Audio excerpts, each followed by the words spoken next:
मैं सुना दूं। मेरी शोहरत, मेरा डंका, मेरे एजाज का सुनकर कभी ये ना समझ लेना मैं चोटी का लिखारी हूं। मैं बिजनेसमैन हूं जानम, मैं छोटा सा व्यापारी हूं। मेरी आड़त पे बरसों से जो महंगे दाम बिकता है वो तेरे गम का सौदा है। वाह वाह वाह। तेरी आंखें, तेरे आंसू, तेरी चाहत, तेरे जज्बे यहाँ शेल्फों पे रखे हैं, वही तो मैंने बेचे हैं। तुम्हारी बात छिड़ जाए तो बातें बेच देता, जरूरत कुछ ज्यादा हो तो यादें बेच देता।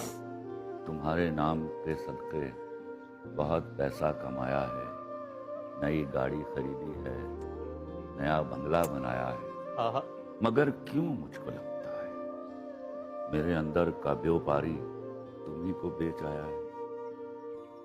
मैं बिजनेसमैन हूं जानम, मैं बिजनेसमैन।